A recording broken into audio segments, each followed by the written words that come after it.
Okay, today is February 9th, 2010. My name is Justin Cavey. I am interviewing John Foertschbeck. And first of all, John, just tell me when you were born and where you were born. Okay, I was born on January 24th, 1940, in South Baltimore Hospital. I grew up in the East Baltimore neighborhoods of Hollandtown and Canton. Spent most of my life in those neighborhoods. Went to the local parochial school and then went on to Mount St. Joe High School. And how did you get to Carroll County? Well, indirectly, after high school, I started working for Social Security Administration. At that time, it was downtown Baltimore. And then they moved out to Woodlawn. And in between, shortly thereafter, I got married and started having kids. And things were changing in the city. Taxes were going up. We had a 2-bedroom row house and 3 kids, and all of a sudden, it just didn't fit. So I started looking for property, and since I worked in the Woodlawn area, I was looking for something outside of that area, on this side, the west side of Baltimore. A number of my colleagues in the office lived in Carroll County, and I started by looking at property in the Eldersburg area. Couldn't find anything I liked. I decided if I was going to leave the city after growing up in row homes all my life, if I was going to come out to the country, I was coming out to the country. And after about a year and a half of searching, Larry Haynes contacted me and found the property on John Pickett Road where I currently live now for over 40 years. And that was quite an experience for everybody because we left a townhouse community in the city to a dirt road, and we were the only outsiders back there. Everybody else was related to Harrisons or Pickett. So tell me about the transition of going from downtown living to the rural area of Woodbine. It was a challenge for a while because, as I said, we had 3 kids. The youngest was born in '68 when our house was built. My wife did not drive, so she was home all day with the kids, and if she needed anything, milk, bread, or whatever, she'd call into the office, and I would stop on the way home and bring home the emergency things. Saturday was an all-day shopping day for us. We'd pack the kids up and we'd go shopping in Westminster or Frederick, or more often than not into the west end of Baltimore. At that time, there was actually milk delivered on John Pickett Road, so that took some of the edge off of the shopping. But basically, it was an all-day chore on Saturdays to do our shopping. When the 4th child, our youngest son, was born, my wife was pregnant. I was in a car accident and broke my arm. Spent Christmas in the hospital. And that was in 1971. My wife decided it was time for her to get her driver's license. So after 3 trials, and me sitting there with the baby in my arm, she finally got her driver's license when she took the test. Then since then, she's been driving, and I don't have to worry about taking her shopping quite as much now. Talk a little bit more about your family and the transition to Carroll County. How old were your children, and do you remember the exact year? Yeah, we actually, our house was completed by Fred Day, a local builder, in 1968. We actually moved our furniture into the house in November, right before Thanksgiving. And that was because our 2-bedroom row house was finally sold. So we moved, my wife, 3 children, 4, 3, and well, she was pregnant with Lisa at the time, into the back room of my parents' house. Oh no, Lisa was born in June, so we had all 3 of us in one small room in this little 11.5-foot wide row house. Our furniture was in the basement of 7130 John Pickett Road, where we currently live. We were going back and forth moving furniture. When the house was finally ready, just like a week or 2 before Christmas, we got some cousins together and we moved the furniture upstairs and got the house ready to move in. And then because of the holidays, and visiting relatives in the city anyhow, we decided just to spend that last week in the city. Our first night in the house was January 1st, 1969. Johnny would have been 4, Katie 3, and Lisa 6 months. And the youngest boy was born in 72. How old were you at the time? I was 28. I was 28. I turned 29 in January of 69. Tell me about Woodbine and the changes that Woodbine has seen over the past 40 years. Well, as an outsider, it's kind of hard for me to go back a whole lot, although I wound up doing some research and wrote this book on Woodbine by accident. When I moved up John Pickett Road, only had a handful of homes on it. The first mile was paved, but it was more of a tar and chip pavement. Back where we are was dirt, and still is, 40-some years later. Everybody was a farmer. One of the first things we noticed was that in the mornings and the evenings, our power seemed to be drained. As we were new to cooking on an electric stove in the city, everything was gas. And we couldn't figure out why things weren't cooking fast enough. And eventually we got talking with one of the neighbors, and said she experienced the same thing. And then after some investigation and some calling to the electric company, we found out that with 3 farmers milking 100 head of cattle apiece, that's why we didn't have any power. Paul Harrison had his cattle, and his brother Rob and their cousin Sterling, they were all milking at the same time. So from 6 to 9 or 6 to 8 and 4 to 6 in the evening, there was a big power drainage on that road, and we were at the end of the line. So that was a big change for us. We resolved that. Since I've been there, I guess there have been 30 or more homes just in that 1.5-mile stretch of John Pickett Road. The farming community is not as strong as it was. Rob died, and his farm is being farmed by his nephews. Basically, Sterling's farm has been subdivided into 5 and 6 acre lots. There are a lot more commuters now than it was. I was one of the few people going out of the county, going into Baltimore to go to work every day. The institutions like the Woodbine Inn have survived 8 or 10 different owners since I've been here, but they've been very interesting times, and it was a neat place to go. When I moved here, I figured there was 2 ways to meet people: go to the local bar or go to the local church. And I wound up doing both. And it worked out very well. We started going over St. Michael's Catholic Church in Poplar Springs, and I was very active there for a while in the men's group, and I was president of the parish council, and in charge of either associate chairman of the building committee, or for the new church, I was chairman of the building committee. And that kept me busy going back and forth there. And the boys were active in the St. Michael's Athletic Association, played Little League. Down at the bar, I remember Hoop Gibson had it when I first moved out. And at that time, there was a barber shop on the porch of the Woodbine Inn.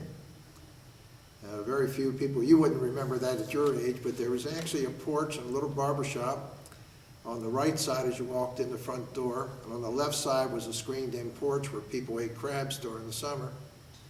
And I would take my oldest son down to get a haircut, make sure I got a haircut first, so I could go in and have a beer while he got his haircut.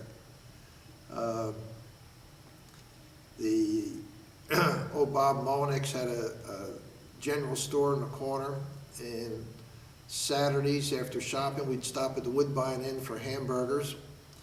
And Saturdays and Sundays, we stopped by Molnick's and get some ice cream for the kids, especially during the summertime. Then, well, I don't know how many years ago it was, maybe 15, 20 years ago, the built a little shopping center at the top of Woodbine Hill, and with a 7-Eleven and a pharmacy and a liquor store and a couple other small places. That changed things quite a bit. And more recently, they did the big shopping center, what they call Lisbon Acres, but that's really part of Woodbine. Talk to me about activities. I know off Gillis Falls Road is the Salt Box softball fields, and tell everybody how much those softball fields have meant to that town over the years. Well, softball or baseball really has been part of Woodbine history for a long time. When I started writing my book, Woodbine on the B&L, Woodbine Sports became a whole chapter and a feature. Early on in the late 1800s and early 1900s, Woodbine had an outstanding hardball game. And they played ball right next to where Lawson's is now, what used to be the Southern States. That was a baseball diamond in that old junkyard. Back in the early 70s, mid-70s, a group of concerned citizens, Kenny Stockdale being one of them, I was a member of that committee for a short time, but wasn't very active, worked with the county to get this property on Gillis Falls Road that commonly referred to as the Salt Box. Neighbors all got together, local folks got together and made it into a real athletic recreation park. And it was one that was all community sponsored. The county approved the use of the land, which was originally acquired for the Gillis Falls Reservoir, which didn't come about because of some environmental concern about native trout, or I believe. But at any rate, the folks got together, Kenny Stockdale being one of the primary leaders, put in a number of ball fields there, and Woodbine has sponsored any number of teams since then, including a ladies softball team that was an outstanding team and won the championship many years, as well as the men's softball team. They also got into doing some horseshoe throwing down there and other social events, Easter egg hunts and whatnot. So for Woodbine, it really became a community center away from downtown Woodbine at the railroad tracks. I've driven up and down Woodbine Road, over the past 15 years, and you can see development growing up left and right. Is that good or bad in your mind to that area? Because Woodbine, historically, I know, has just been a very tight-knit, family-based community, and now it seems to be sprawling out. It's like any other place. You can't stop progress if that's what it is. I know I wanted to be the last one to move back on John Pickett Road because I enjoyed my privacy and being back there. I believe most of the people moving out here feel the same way. But the times and environment have changed, and there are more and more commuters living in the area. It's certainly having an impact on the community, good and bad. We see the shopping centers coming up, which are a convenience for many of us. We see more traffic trying to get on Woodbine Road from John Pickett Road between 6:30 and 8:30, 9 o'clock in the morning is a chore many days. It's just inevitable. Taxes have gone up. Traffic are the bad things. The good things are the shopping centers and the convenience being brought to the area. Tell me a little bit about your children and how they grew up, where they went to school. All four kids went to Mount Airy Elementary and Middle School. Johnny is the oldest. He was born in September of '65. Katie was born in September of '66. Lisa in June of '68, and Frankie in March of '72. When it came time, I think the kids had more of a problem with the transition than I did. Being a city boy, even as a kindergarten and first grade student, was a challenge with all the local boys who were basically growing up on farms. Johnny, the oldest, was a little bit more studious than I think a lot of his classmates. And by the time he got to the 8th grade, it was a challenge on whether he should go on to South Carroll or go on to a private school. It was an agonizing decision. It was a hard decision to take him away from the kids he was growing up with and send him into Baltimore for a school. Or, I was really afraid of him falling down academically.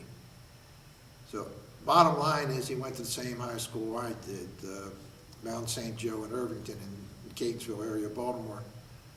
And once we started him in the private school, we felt we had to take the other three as well. So the 2 boys graduated from St. Joe, and the girls went to Keough Seton. That was a challenge getting them back and forth from Woodbine into the city. The first year, another family from over at St. Michael's were sending their boy into St. Joe. The mother worked at St. Agnes Hospital, so she would take the boys in, and I would bring in the morning, and I'd bring them home in the evening. I was able to work my schedule out that I could go in 6 o'clock in the morning and get off 2:30 when the kids get out of school. And we did that for, a combination of like 8 years between the spread. Then as they were able to get the driver's license, that took some pressure off of me. But it worked out well. All 4 kids are rather successful. The boys are computer systems analyst for the Social Security Administration. Lisa's a vice president at the Columbia Bank. And my oldest daughter, Katie, is a computer technician at Johns Hopkins Applied Physics Lab. Johnny lives on John Pickett Road right above me. Lisa's down in Ellicott City. Katie's the furthest away in Laurel. Frankie, our youngest son, lives up in Linganore. So they're all we're lucky. All 4 kids and the grandkids are relatively close to us. Besides development, what would you say is one of the big changes you've noticed throughout Woodbine or throughout Carroll County in general? Well, the folks who are moving in are commuters, and I don't know that they're all as community-oriented as people who grew up here. And you're right, Woodbine's a tight-knit community. I learned early on, you don't talk about anybody in Woodbine because everybody is related one way or another. So if you say something, it better be good. And even if the other people, if their relatives talk about them, it's okay, but you can't. You talk about changes, and I guess it's the change in my own life that I remark the most about. As I said, I worked for the government, Social Security Administration, then later the Healthcare Financing Administration for 38 and a half years. Right before I retired from the government in '96, actually going back to the late '80s, I started a part-time information technology consulting business, primarily to get my kids through college, and that worked well. They're all technically oriented. I kept that business going until 2001, 2002. Then my mother, who was at the time 85 years old, living by herself in the city, called me up one day and says, "Hey, I can't live by myself. Something has to be done." Bottom line is I got her into assisted living at Lorien. So for the next 2 years, I took care of her. So as my life changed, my focus changed. I became more community-oriented because I was in the neighborhood more. My mother lived in Lorien for 3 years, and she died in 2003, at 88. And then I got involved in some other community activities. If you've ever been in the Woodbine Inn, you might notice a bunch of old pictures hanging on the wall. They were a collection of a gentleman named Herbie Kessler. And Herbie's pictures wound up with a Janet Tabler who lives near the Woodbine Inn.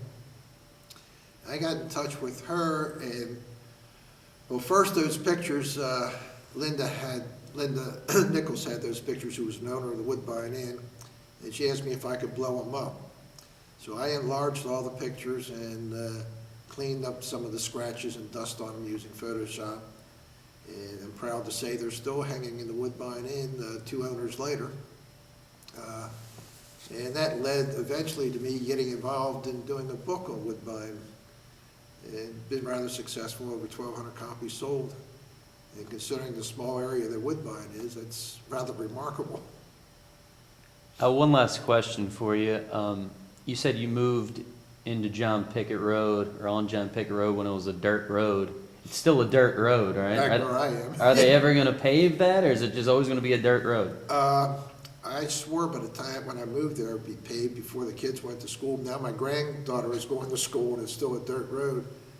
Several years ago, we had a protest to the county, or a petition to the county to have the road paved. And 2010 is supposed to be the year it's paved. However, given the current economic situation, unless the federal government comes in with a large sum of money, that's not going to happen. So I guess it'll be a dirt road when I die. Anything else you'd like to say or add? Well, it's one of the many things that I've done community-wise is working with the Community Media Center. And I'm happy to say we've done, I participated in as an interviewer or as a cameraman on 29 interviews. It's been a real pleasure, very interesting for me to go out and talk to the old timers, of which I am now one.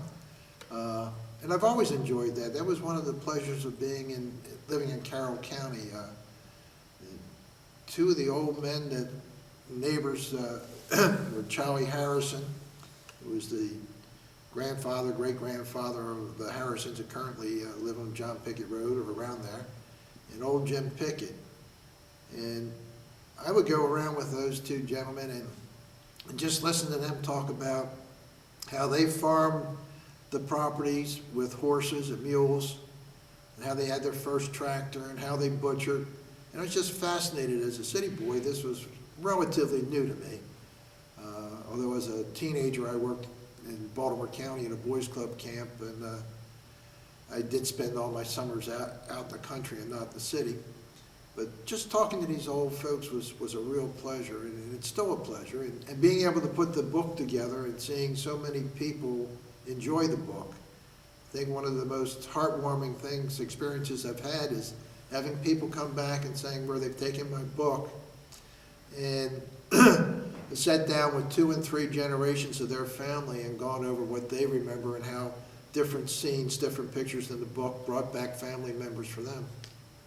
Well, on behalf of the Community Media Center, thanks for your participation. It's been a great help, and we've enjoyed watching all the interviews that you've conducted. They've been very, very interesting. Okay, well, thank you very much. Thank you.